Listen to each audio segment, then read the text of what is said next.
साहब, मैं इस सांड को काबू में कर सकता हूँ। अरे भिखारी, तू ये क्या बोल रहा है? होश में भी है? तेरी औकात है इस सांड को काबू में करने की? इसे बड़े बड़े पहलवान काबू में नहीं कर पाए, तू करेगा? भाग यहाँ से। साहब, मुझे एक मौका दे के देखिए। ठीक है, अगर कर दिया तो 10 करोड़ दूंगा, अगर नहीं कर पाया तो तुझे यहाँ सबके पैरों में पड़ना पड़ेगा। गांव का मैदान आज किसी मेले से कम नहीं लग रहा था। चारों तरफ शोर, ढोल की आवाज, लोगों की भीड़ और बीच में बंधा हुआ एक बहुत बड़ा सांड। इतना बड़ा कि जिसने भी पहली बार देखा उसकी सांस रुक जाए। लंबा, चौड़ा, ताकत से भरा हुआ। उसकी आंखों में गुस्सा था, जैसे वो किसी को भी कुचल देने को तैयार हो। लोग कहते थे, ऐसा सांड पहले कभी नहीं देखा गया। उसके सींग हवा को चीरते हुए लगते थे। जमीन पर उसका हर कदम पड़ते ही मिट्टी उछल जाती थी। उसे काबू में करना किसी आम आदमी की बात नहीं थी। घोषणा हो चुकी थी, जो भी इस सांड को काबू में करेगा उसे 10 करोड़ का इनाम मिलेगा। यही वजह थी कि आज यहाँ दूर दूर से ताकतवर पहलवान आए थे। कोई बहुत भारी शरीर वाला, कोई लंबा चौड़ा, कोई ऐसा जिसे देखकर ही डर लग जाए। लोग तालियां बजा रहे थे, दांव लगाए जा रहे थे और हर किसी को लग रहा था कि आज कोई बड़ा कारनामा देखने को मिलेगा। एक एक करके पहलवान मैदान में उतरे। पहला गया, पूरी ताकत लगाई, लेकिन सांड ने उसे ऐसे हवा में उछाला जैसे वो कुछ था ही नहीं। दूसरा गया, उसने सांड के सींग पकड़ने की कोशिश की, लेकिन अगले ही पल जमीन पर पड़ा था। तीसरा, चौथा, कई लोग आए, लेकिन हर बार नतीजा एक ही, हार। भीड़ का जोश धीरे धीरे डर में बदलने लगा। लोग कहने लगे, ये सांड इंसान के बस का नहीं, इसे काबू करना मौत को बुलाने जैसा है। उसी भीड़ में सबसे पीछे एक दुबला पतला सा लड़का खड़ा था। उम्र करीब 14 साल, फटे पुराने कपड़े, पैरों में चप्पल भी नहीं, चेहरे पर धूल, लेकिन आंखों में कुछ अलग था। डर नहीं, बल्कि ध्यान। उसका नाम था अमन। अमन कोई आम लड़का नहीं था।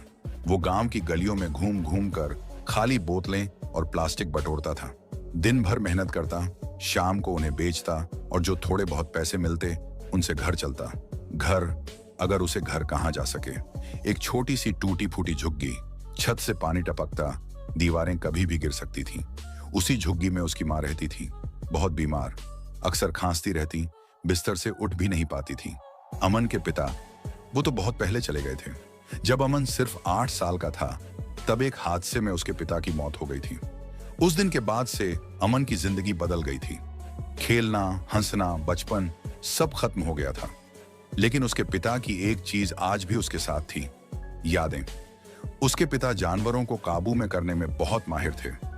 गांव में जब भी कोई जानवर बेकाबू हो जाता, लोग उन्हीं को बुलाते थे। अमन अक्सर दूर खड़ा होकर अपने पिता को देखता था। वो ध्यान से समझता कि कैसे डर नहीं दिखाना है, कैसे जानवर की आंखों में आंखें डालकर खड़ा रहना है, कैसे उसकी ताकत को उसकी कमजोरी बनाना है। उसके पिता उसे कहते थे, बेटा, जानवर ताकत से नहीं, दिमाग और धैर्य से काबू होता है। आज वही बातें अमन के दिमाग में घूम रही थीं। मैदान में खड़ा वो सांड, अमन उसे देख रहा था। भीड़ नहीं, इनाम नहीं, सिर्फ सांड। अचानक अमन आगे बढ़ा। लोगों ने उसे देखा, फिर हंस पड़े। अरे, ये बच्चा यहाँ क्या कर रहा है? लगता है भटक गया है। ये तो खुद हवा में उड़ जाएगा। अमन सीधा उस आदमी के पास गया जो प्रतियोगिता करवा रहा था। धीमी लेकिन साफ आवाज में बोला, मैं इस सांड को काबू कर सकता हूं। एक पल के लिए सन्नाटा छा गया, फिर जोर जोर से हंसी गूंज उठी। किसी ने कहा, तू खुद को संभाल नहीं सकता, सांड को क्या संभालेगा? किसी ने मजाक उड़ाया, अगर कर लिया तो 10 करोड़ तेरे। अमन चुप रहा। उसके चेहरे पर गुस्सा नहीं था, बस एक भरोसा था।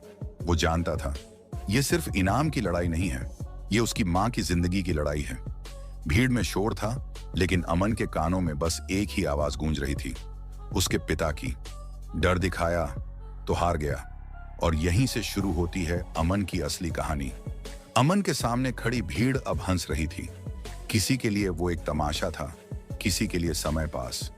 कोई उसकी उम्र देख रहा था, कोई उसके फटे कपड़े। किसी ने उसकी आंखों में झांकने की कोशिश तक नहीं की। अरे हट जा यहां से, मर जाएगा बेवकूफ, ये खेल बच्चों का नहीं है। अमन एकदम शांत खड़ा था। उसकी सांसें तेज थीं, लेकिन हाथ नहीं कांप रहे थे। उसकी नजर अब भी सांड पर टिकी थी। सांड भी उसे देख रहा था। पहली बार ऐसा लग रहा था जैसे वो भीड़ को नहीं, सिर्फ अमन को महसूस कर रहा हो। जिस आदमी ने प्रतियोगिता रखी थी वो आगे आया। उसने ऊपर से नीचे तक अमन को देखा और हंसते हुए बोला, सुन लड़के, ये कोई खेल नहीं है। अगर कुछ हो गया तो मैं जिम्मेदार नहीं। अमन ने सिर हिलाया, मुझे मंजूर है। भीड़ फिर हंस पड़ी। देखो, मौत को खुद बुला रहा है। कुछ लोग बोले, अरे इसे जाने दो, क्या पता किसका बच्चा है। लेकिन तभी सांड ने जोर से जमीन पर पैर मारा। धूल उड़ी, शोर अपने आप कम हो गया। अमन के दिमाग में अचानक पुरानी तस्वीरें चलने लगीं। वो रात जब उसकी मां खांसते खांसते बेहोश हो गई थी, जब झुग्गी में दवा तक नहीं थी, जब वो बाहर बैठकर रोया था और ऊपर आसमान की तरफ देखकर बोला था, अगर मेरे पापा होते।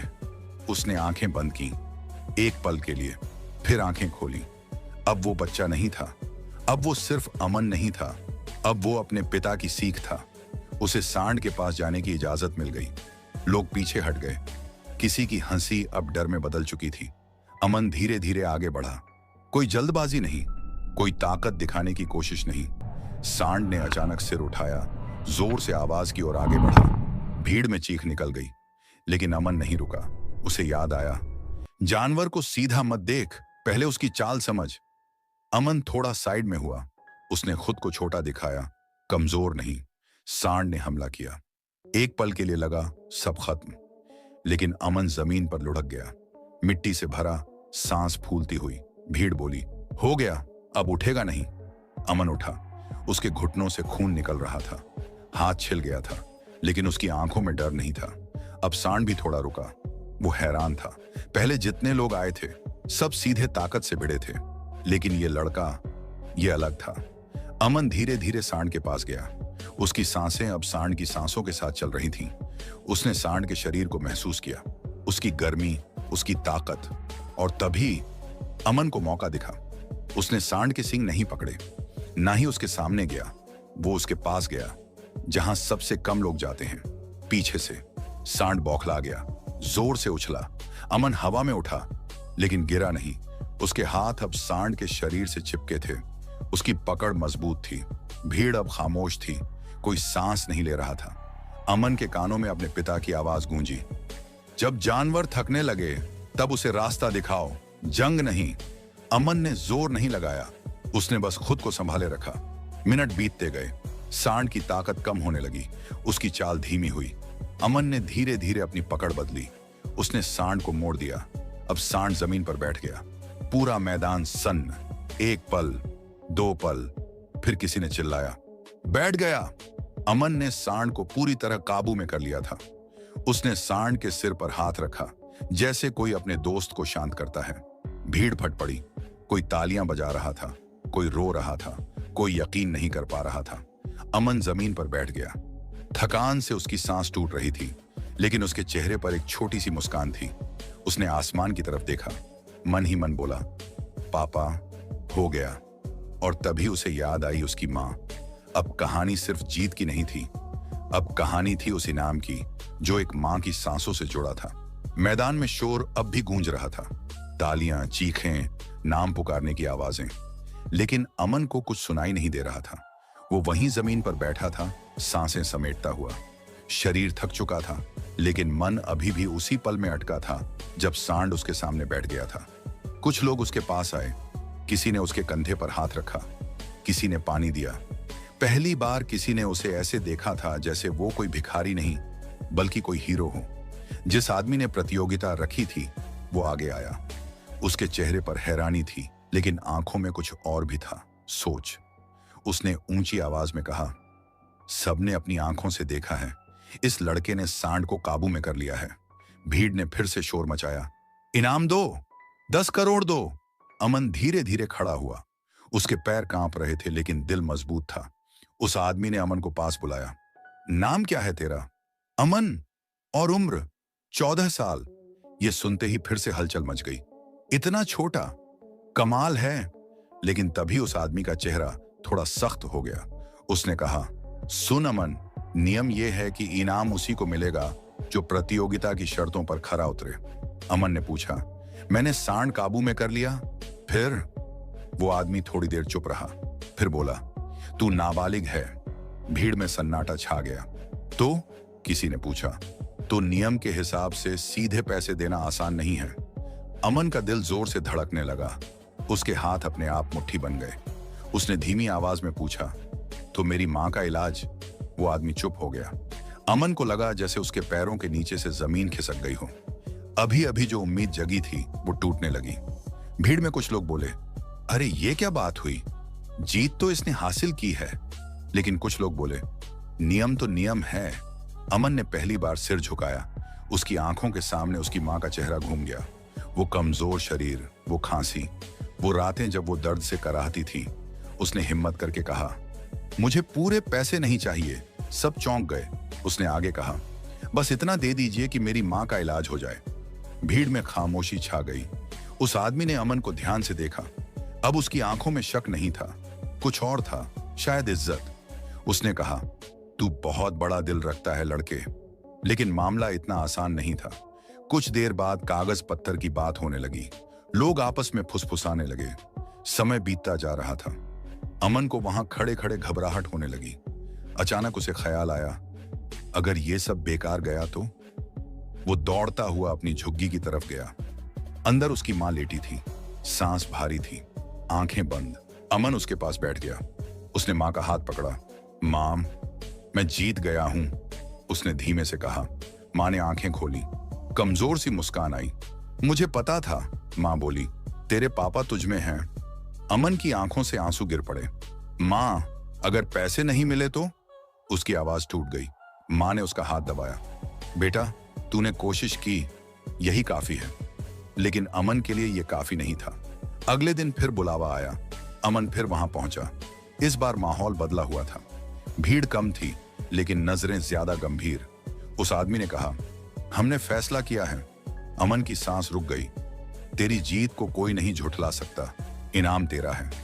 अमन की आंखों में चमक आ गई। लेकिन वो आदमी रुका। अमन का दिल फिर बैठ गया। पैसे सीधे तुझे नहीं, तेरी मां के इलाज पर खर्च होंगे। अमन ने बिना सोचे कहा, मुझे मंजूर है। उस पल अमन के लिए पैसे का मतलब बदल चुका था। अब वो सिर्फ इलाज थे, सांसें थीं, मां की जिंदगी थी। और यहीं से शुरू हुआ अमन का सबसे बड़ा संघर्ष, इलाज का संघर्ष। अमन ने कभी सोचा नहीं था कि वो दिन भी देखेगा जब उसकी मां को 4 पहियों वाली गाड़ी में लिटाया जाएगा।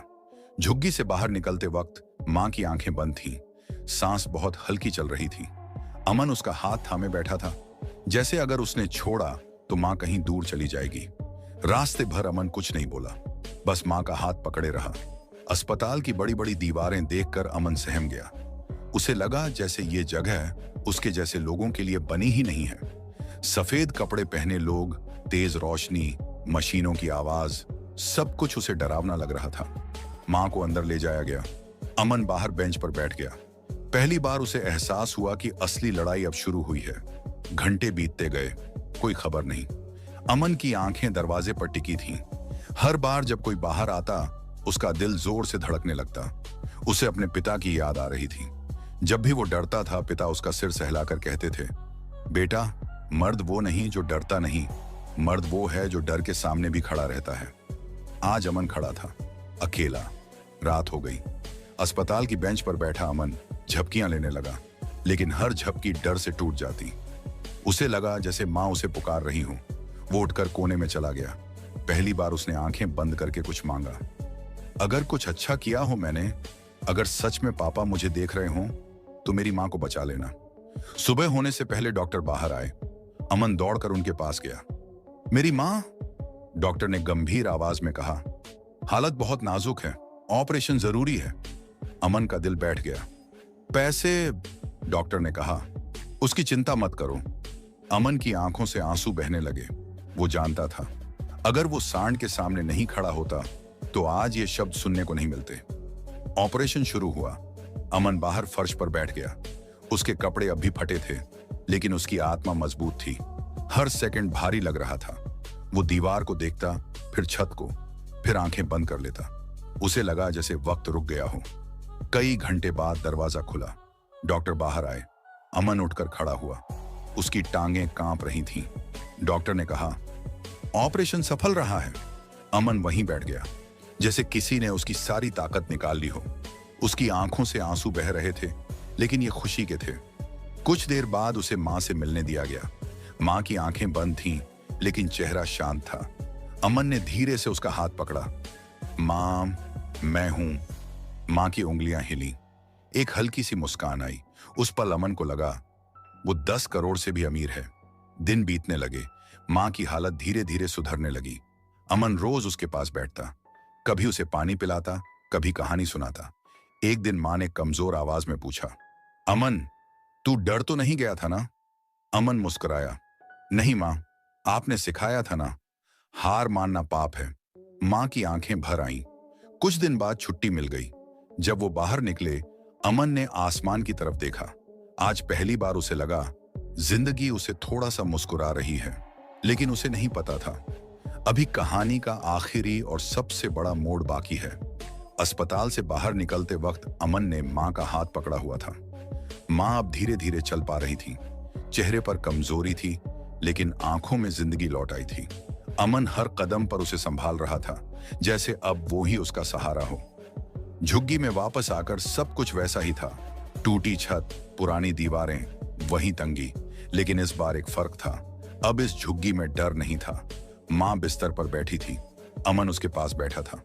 अमन, मां ने कहा, तू बहुत बदल गया है। अमन मुस्कुराया, नहीं मां, बस मजबूरी ने बड़ा कर दिया। कुछ दिनों बाद लोग आने लगे। वही लोग जो पहले हंस रहे थे। अब उनके चेहरे पर इज्जत थी। कोई फल लाया, कोई कपड़े, कोई बस अमन को देखने आया। जिस आदमी ने प्रतियोगिता रखी थी वो भी आया। उसने अमन से कहा, तू सिर्फ सांड नहीं काबू कर पाया, तूने लोगों की सोच बदल दी। अमन चुप रहा। वो जानता था अगर मां ठीक ना होती तो सारी तारीफ बेकार होती। धीरे धीरे अमन की जिंदगी बदलने लगी। अब वो गलियों में बोतलें नहीं उठाता था। उसने काम सीखना शुरू किया। मेहनत करना उसे पहले से आता था। मां रोज सुबह उठकर उसके लिए दुआ करती, भगवान, मेरे बेटे को सही रास्ते पर रखना। एक शाम अमन अकेला बैठा था, आसमान को देख रहा था। उसे अपने पिता की याद आई। वो खुद से बोला, पापा, आपने जो सिखाया उसने मेरी मां की जान बचा ली। हवा हल्की सी चली, जैसे किसी ने उसके सिर पर हाथ रख दिया हो। कुछ महीने बीत गए। मां पूरी तरह ठीक हो चुकी थी। वो खुद खाना बना सकती थी, चल सकती थी, हंस सकती थी। एक दिन मां ने अमन से कहा, बेटा, अब तुझे अपने लिए भी जीना चाहिए। अमन ने जवाब दिया, मां, अब जो भी करूंगा आपके साथ करूंगा। अमन अब भी वही लड़का था, सादा, शांत, जमीन से जुड़ा। लेकिन अब उसमें एक बात और थी, हौसला। लोग अब बच्चों को उसकी कहानी सुनाते थे। देखो, वो कहते, अगर नीयत साफ हो और हिम्मत सच्ची हो तो किस्मत भी झुक जाती है। अमन जब भी किसी जानवर को देखता तो रुक जाता। उसकी आंखों में डर नहीं, समझ होती। उसे पता था ताकत दिखाने से बड़ी चीज होती है धैर्य। कभी कभी वो मां के पास बैठकर कहता, मां, अगर उस दिन मैं डर जाता तो? मां मुस्कुरा कर कहती, तो आज ये जिंदगी नहीं होती। रात को अमन अक्सर आसमान की तरफ देखता, तारे गिनता और मन ही मन कहता, मैं भिखारी नहीं था, मैं बस वक्त का इम्तिहान था। उसकी कहानी किसी किताब में नहीं लिखी गई, किसी जगह का नाम नहीं जुड़ा, लेकिन वो कहानी बन गई हर उस इंसान के लिए जो कमजोर होकर भी हार नहीं मानता। और यही थी अमन की जीत, 10 करोड़ से भी बड़ी।